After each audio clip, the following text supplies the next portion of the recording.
que sepan la gente de seguridad, de salud, que necesitamos una ambulancia. Gracias. Adelante. Amigas, amigos,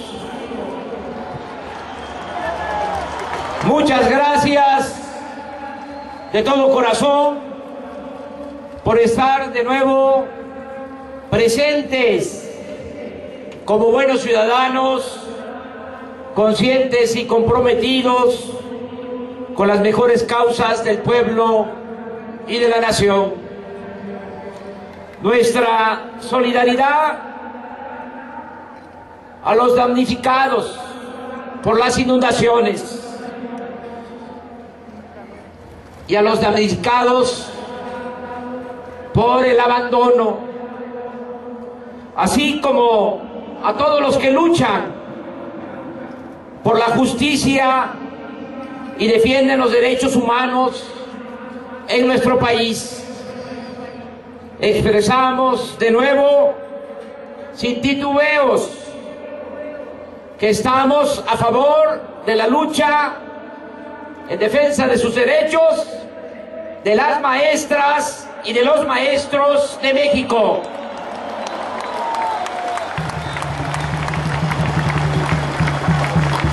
Estamos de nuevo aquí en el Zócalo, en el corazón político, económico, social y cultural de México, para seguir defendiendo desde aquí causas justas y en particular la economía popular y el sector energético. Muchos no pudieron asistir por distintas razones. Ayer, por ejemplo, se celebró con éxito la asamblea de Morena en Chihuahua. Hice el compromiso de felicitarlos a las mujeres y a los hombres de Chihuahua desde el Zócalo. Hoy se están celebrando también las asambleas en Guanajuato y en Jalisco. A todos ellos, desde aquí, un saludo fraterno. Comienzo reafirmando nuestros argumentos de por qué nos oponemos a los aumentos de impuestos y a la privatización del petróleo, del gas y de la industria eléctrica. No aceptamos los compromisos vergonzantes que Enrique Peña Nieto contrajo desde fuera del país con los dueños de corporaciones extranjeras para legalizar la entrega de la renta petrolera y la privatización del sector energético en su conjunto. Nos manifestamos abiertamente en contra de lo que podría ser conocido históricamente como el pacto de la traición a México. Nos oponemos a que se reforme el artículo 27 para la celebración de los llamados contratos de utilidad compartida. No existe ninguna razón válida para compartir las riquezas del pueblo de México. No es cierto que estemos obligados por falta de inversión y de tecnología a compartir las ganancias de la industria petrolera nacional. Repetimos, Pemex es una de las empresas más rentables del planeta. Obtiene ingresos por 125,000 millones de dólares anuales. Ocupa el 13º lugar entre las corporaciones más importantes del continente americano y es la número 34 en todo el mundo. Además, si es cierto que se requiere tecnología, esta puede adquirirse con el dinero que genera Pemex, sin necesidad de entregar utilidades y mucho menos de comprometer la soberanía nacional. Tampoco hay justificación que valga para privatizar la refinación del petróleo, la petroquímica, el gas y la industria eléctrica. Ya sabemos lo que han significado las privatizaciones.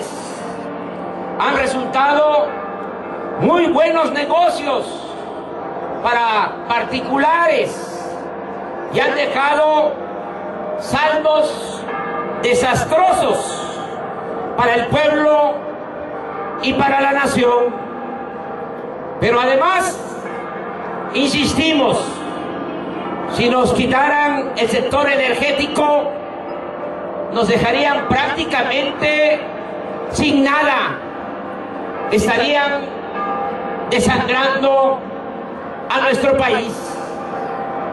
También es conveniente aclarar, aunque aquí ya se ha hecho, que nos oponemos a los aumentos de impuestos y al endeudamiento público, porque con ello se pretende tapar el desfalco que dejaría la privatización del sector energético.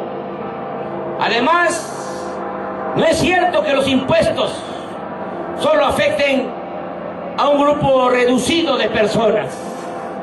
Dañan a todos, a empresarios, a comerciantes, a transportistas, a taxistas, a trabajadores, a profesionistas, a productores del campo, a amas de casa y al pueblo en general.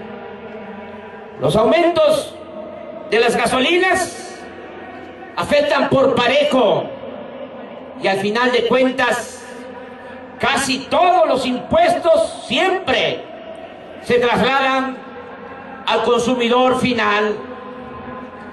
Tengo la información que cuando Peña Nieto acordó afuera del país la llamada reforma energética, inició aquí con su grupo la labor de convencimiento y cooptación de los dirigentes de los partidos políticos supuestamente opositores.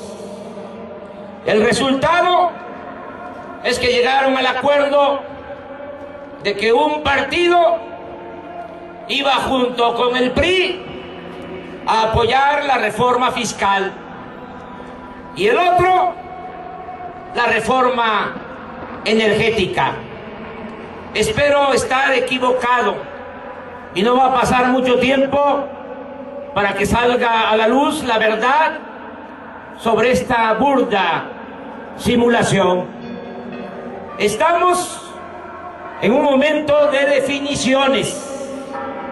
Por eso, así como hemos emplazado a Peña Nieto a que responda si negoció o no en el extranjero la entrega del petróleo, ahora hacemos un emplazamiento preciso y puntual a los senadores del PRD, del PAN, del PT y del Movimiento Ciudadano, porque de ellos va a depender en esta etapa tanto la aprobación de la reforma fiscal como de la energética. Por eso exhorto de manera particular, respetuosamente, a los senadores del PAN y del PRD para que con absoluta independencia como verdaderos representantes populares, construyan una alianza en el Senado con el compromiso de votar conjuntamente en contra de las dos reformas, la fiscal y la energética. Aquí es conveniente decir que la suma de los votos de los senadores de las fracciones del PAN y del PRD en el Senado, más los votos de los senadores del PT y del Movimiento Ciudadano, hacen mayoría. Es decir, en sus manos está la decisión final. Asimismo, me permito sugerirles, con todo respeto, a los senadores del PAN, del PRD, del PT, del Movimiento Ciudadano, un plan alternativo y la ruta que podrían seguir para que en vez del colapso que ocasionará la aprobación de estas reformas, se alcance un resultado más conveniente en términos económicos para el país y en consecuencia más justo, más democrático y desde luego más soberano. La propuesta consiste en lo siguiente: primero, que se detenga la reforma energética hasta que se lleve a cabo una consulta ciudadana.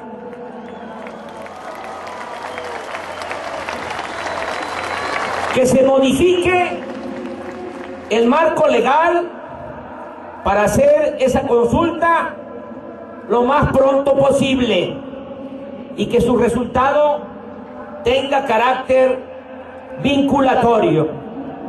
Debe aprovecharse la circunstancia de que en el Senado precisamente se está discutiendo la aprobación de una nueva reforma electoral y considero que es mucho más importante resolver el asunto de la consulta democrática sobre los energéticos que si va a haber o no un Instituto Nacional Electoral o si hay reelección o no de legisladores y de autoridades.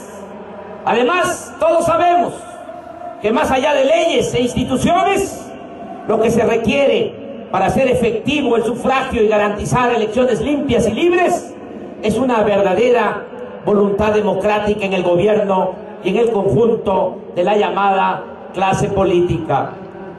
Segundo, que se posponga la reforma fiscal, que primero se aplique un plan de austeridad republicana para ahorrar 385.000 millones de pesos del presupuesto público, eliminando gastos innecesarios y privilegios de altos funcionarios, con lo cual no habría necesidad de aumentar impuestos ni de endeudar al país.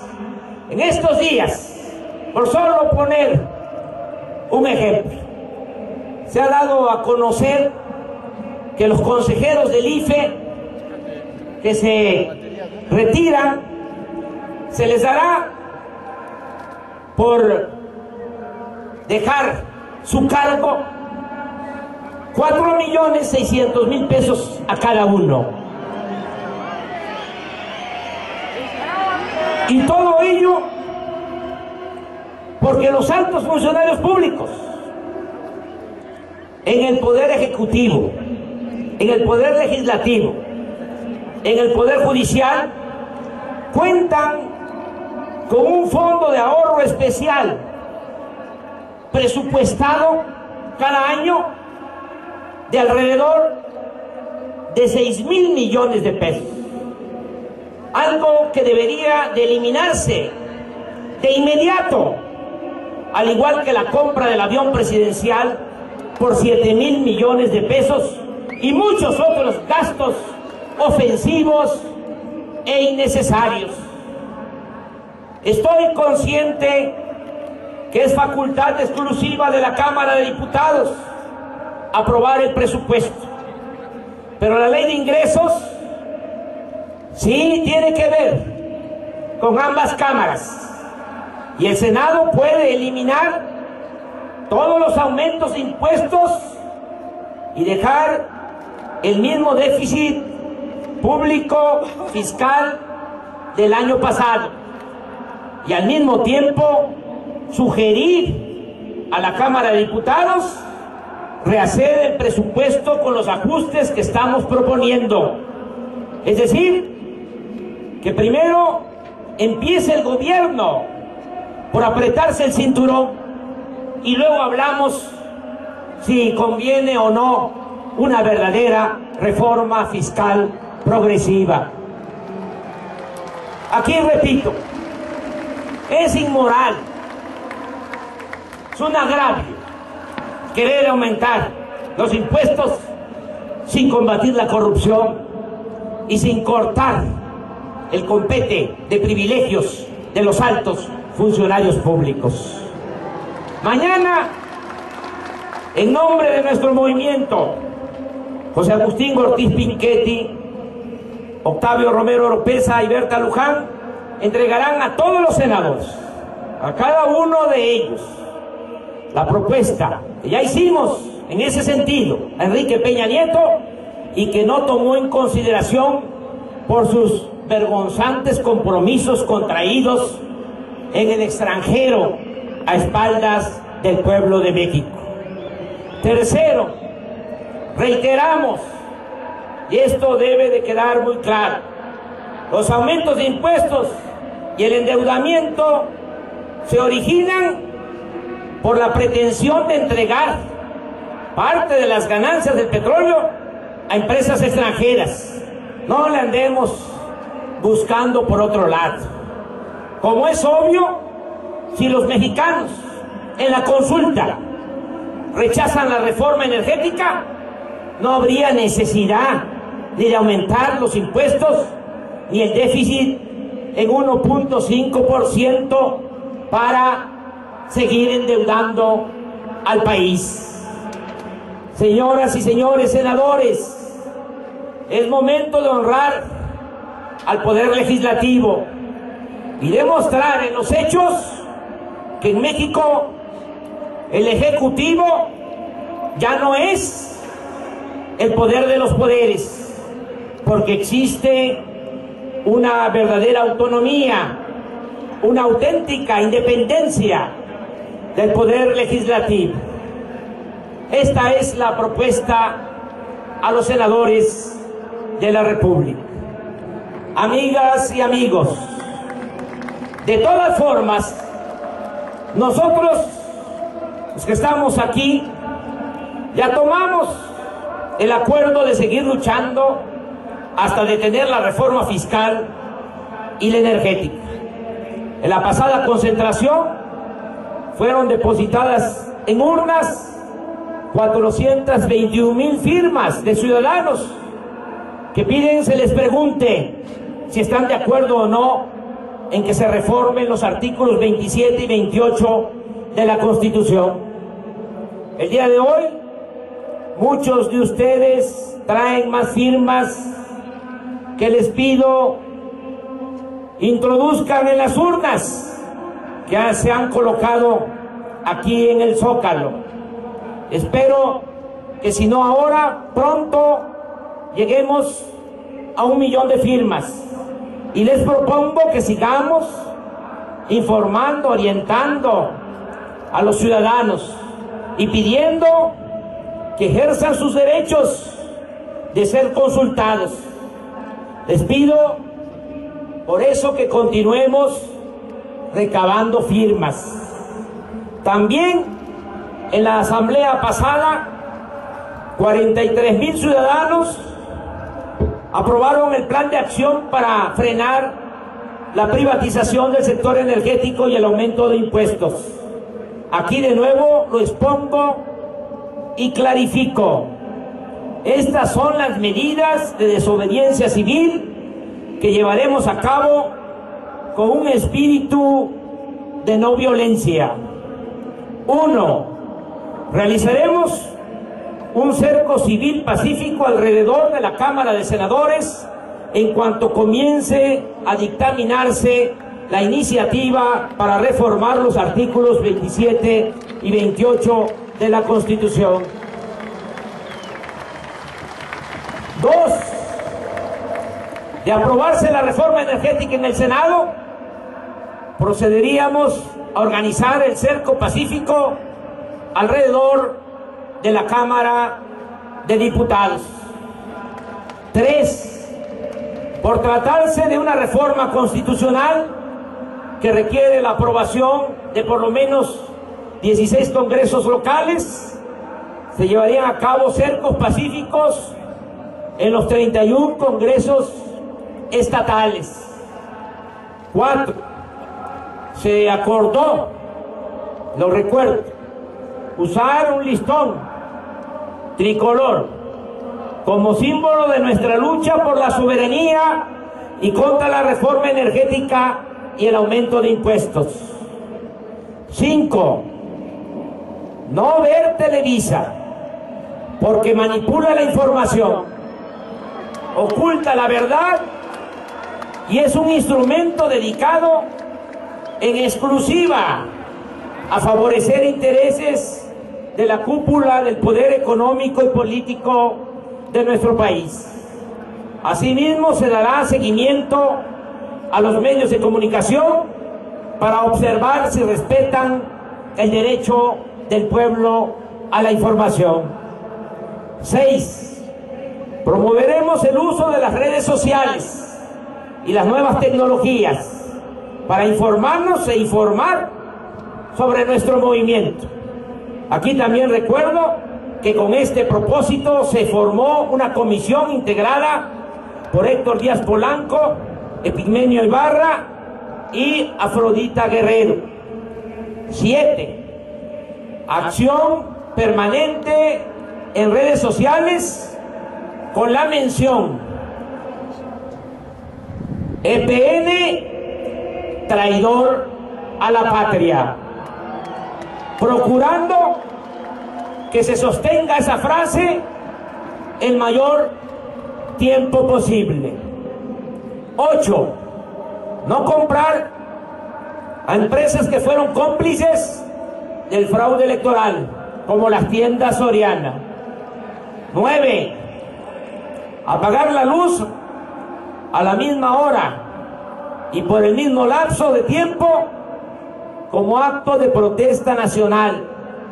Esta acción se realizará una vez al mes, de 7 a 8 de la noche, en los días que sube el precio de la gasolina.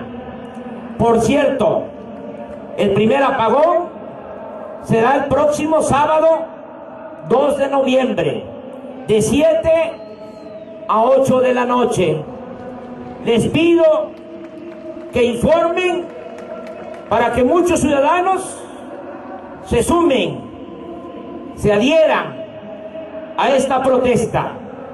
Pero también quiero decirles que cuando menos lo hagamos nosotros, los que estamos aquí, porque más que el número de participantes, de lo que se trata es de actuar con determinación y congruencia. Y como decía José Martí, cuando hay muchos hombres sin decoro, hay siempre otros que tienen en sí el decoro de muchos hombres. Por eso les pregunto, ¿lo vamos a hacer? Levantemos la mano si estamos de acuerdo.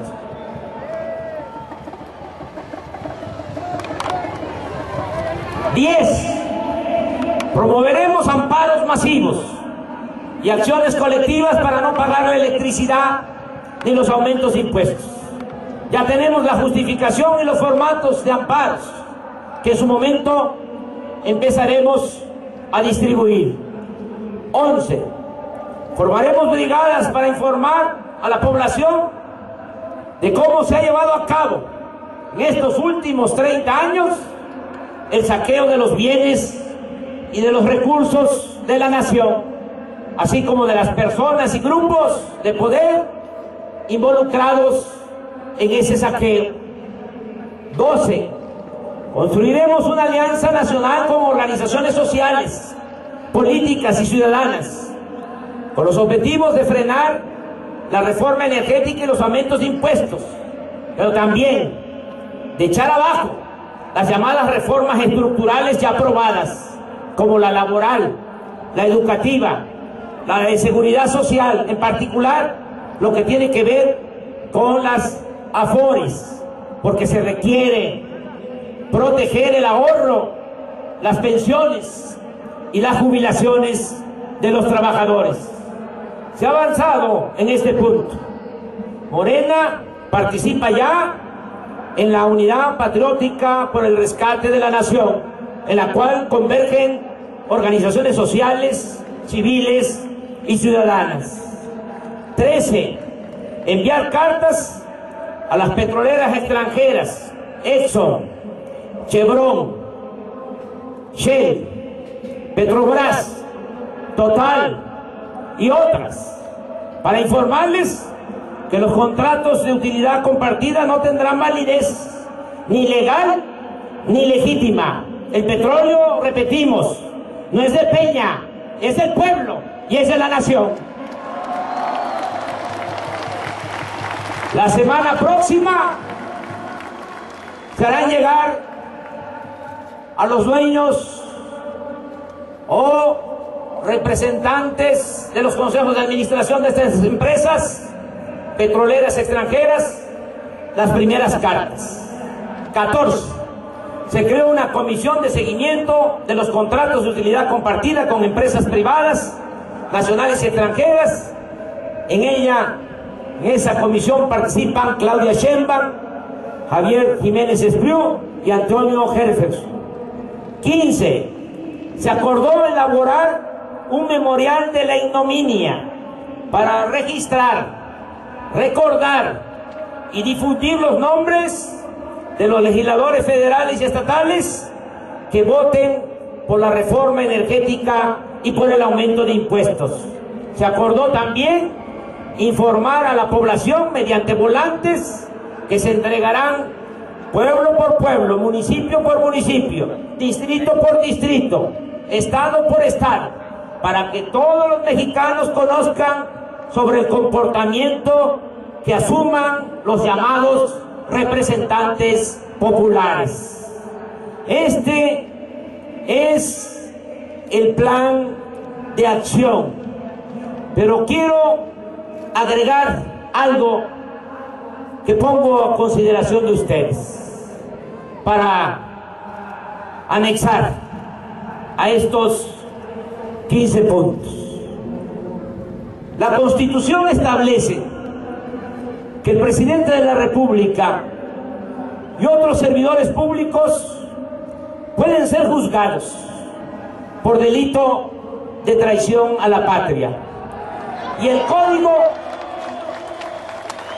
Penal Federal señala que comete traición a la patria el mexicano, cito textualmente, que realice actos contra la independencia, soberanía o integridad de la nación mexicana con la finalidad de someterla a persona, grupo o gobierno extranjero. Por eso les propongo que con este inapelable fundamento legal, en el caso de aprobarse la reforma energética, que presentemos las demandas que correspondan en las instancias respectivas contra Enrique Peña Nieto y los legisladores que incurran en el grave delito de traición a la patria. ¿Se aprueba? Levanten la mano los que estén de acuerdo por agregar esto al plan de acción.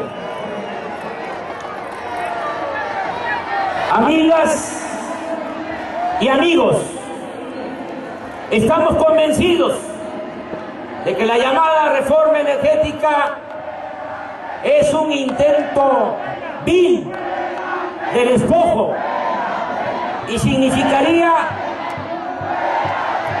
un acto de traición a la patria de igual o mayor felonía que el cometido por Antonio López de Santana cuando entregó Texas y más de la mitad del territorio nacional. Esta no es la primera vez que lo decimos. Lo advertimos desde la campaña. En el debate sostuve que el regreso del PRI sería como el retorno de ese dictador.